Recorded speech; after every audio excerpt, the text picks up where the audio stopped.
So you might be curious why I've decorated the office the way I have. Most people are just kind of in a white box if you look around.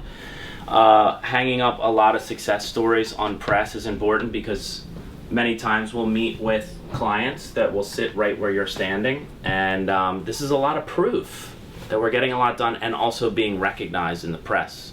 They're filming $1 Million Listing in this office yesterday. This is what it is.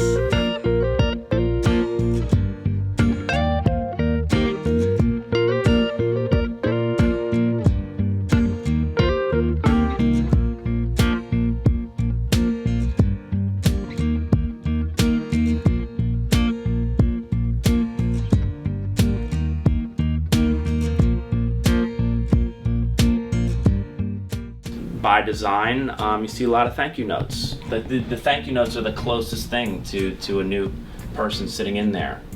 When I look at these thank you notes, it reminds me to keep doing a good job. This is a great reminder here of the Eagles beating Tom Brady. Yeah, just get every angle. That's Tom Brady losing. Sorry, not sorry, Tom. Could have one more ring. I know you needed more. And then all this is these are all gifts of people think like if you're in sales you need booze, but just to show you, I haven't been drinking them. So LA is the epicenter of mid-century architecture. The case study houses, of course, are the most famous, most notorious. You can see one traded recently, I think case study number 21, it's like 1,300 square feet. It traded for around $4 million, which sounds crazy. Yeah, I'm still nervous every day it's gonna fall down. And then lastly, what's important for every person in sales is a scoreboard. You have to have your stats up in front of you because it's what's gonna pull you through the tough parts of sales that are undeniable no matter how high you go. All right, guys, good job. Oh, I forgot our handshake. Wait, one more time. Okay. I'm sorry. All right, guys, I have too much to do. We have to be finished. Let's go. All right. Bring your water. 2 gallons. 2 gallons of water. Normally I would be embarrassed to show that level of sales this part of the year. This business can sometimes be like a roller coaster. You can be up, down, but you gotta just keep doing what's working and have faith.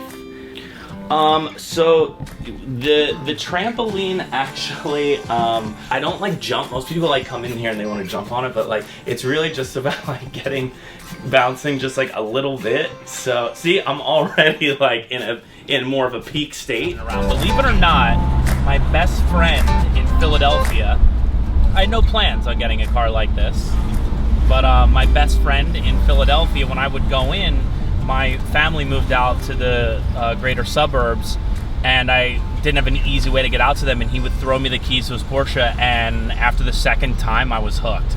And unlike LA, where we're in traffic so much, I got to open it up a bit, and that was it. I had to have it here. And it's okay, you know, a lot of people think that real estate agents have their clients in the car a lot. When I think it's absolutely necessary, I'll get a car service, but normally I'll meet people at the house. So everyone always sees this and says, "But what about your clients?" And also Los Angeles is very much a town full of single people, and I sell the Hollywood Hills and Beverly Hills a lot, and there are lots of single people living there, believe it or not. People can hear it in your voice. I'm sure even all of you guys here, like when you get a call, you know it's a sales call immediately. You answer the phone, they don't say hello right away. Once they do, it's a mechanical, high-pitched voice. You click. So we try to get into a state where when we call people, they're like, oh, wait, what? Who the fuck is this? Tyler's starting to make calls too, as someone who's newer. First time on a call yesterday, and I already got the death objective. The guy was like, "Hey, I just had a family member die today. Oh, I'm so sorry for your loss. So you're still selling?" He's like, I was like, I should not have done that. I would recommend sending them your best and saying, "Can I call you in a week or two?" You'd be surprised. People that are so angry because they're getting a ton of calls to start, they'll talk to you a week later. The fortune is in the follow-up. Make sure it says that right down here. Fortune is in follow-up. That is critical. So when you call someone back, you don't say like, hey, I'm following up, or hey, you know, I just wanted to check in. You say, hey Tyler, I'm calling you back like I said I would. Mm-hmm. And people all of a sudden, they go, oh wait, maybe I should remember. You're saying it with such conviction, it sounds like you're someone that takes your job seriously. So we're gonna do a session today, and all of you will hear lots of objections. You're gonna hear people telling me to fuck off. My personal style, I think, which is part of the reason why we're in a Targa, is I love bridging old with new. I love vintage things, but I also like modern technology and engineering. I think that's probably why I personally respond to homes that are the same thing. I like a home that's lived in. A lot of these homes that are $50, $100 million, I wouldn't choose that necessarily if I had the money. And look, nothing against people that do. This is how I earn my living. But I personally respond to something that's a little bit worn in. So I don't wear a gold watch. I wear a black and stainless watch. Yes, it's a Rolex. It's a little bit more understated. Look at this, by the way, how crazy this intersection is. It's wild that this has never become a light. It is what is this, it's a six-way stop sign? I still don't know why people don't crash here all the time. So normally, this is my standard workflow. My email's up top, my database, my customer relation management tool, and if you're in sales and you don't know what one of these is, either find out what it is today or quit.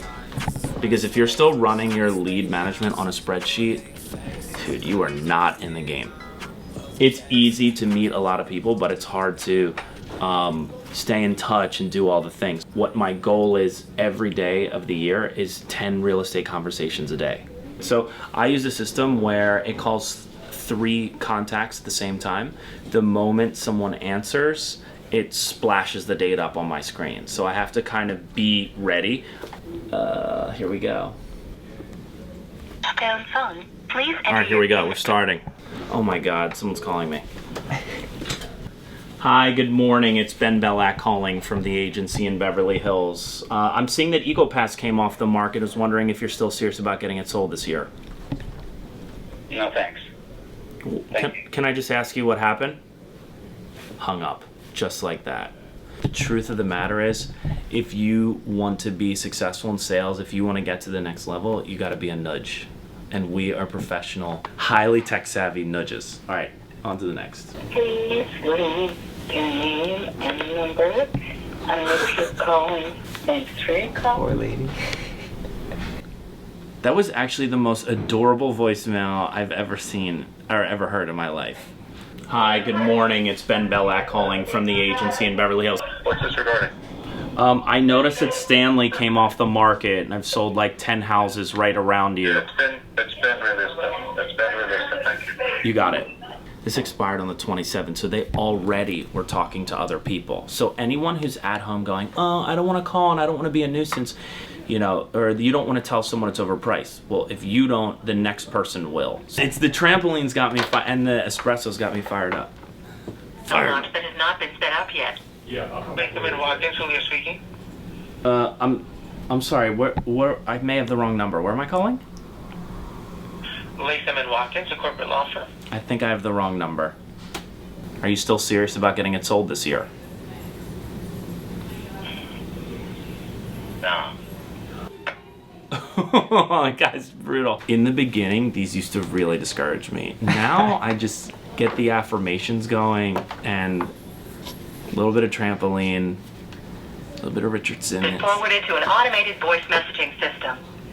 I think the reason why I'm having fun doing it is because I've done in the tens of millions of sales from this calling. You know, it's patience. I know. You know I'm not, though. No one is that's around me. No one is patient, me included.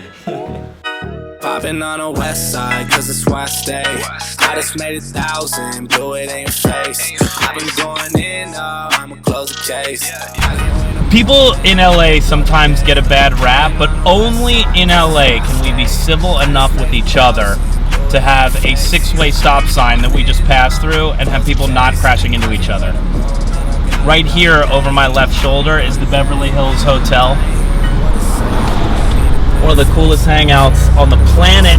I've been trying to eat, I need more than just a taste. Now they trying to talk, oh no, they should know their place. Man, I'm ballin', this ain't cap, baby, now I feel like calling. From the O, but I got the music poppin'. All the time, man, it started get obnoxious. Now I gotta drive down, feeling nauseous. Gotta drive top down, then I hop out. I've been feeling hot now, feeling like the man, I'm my own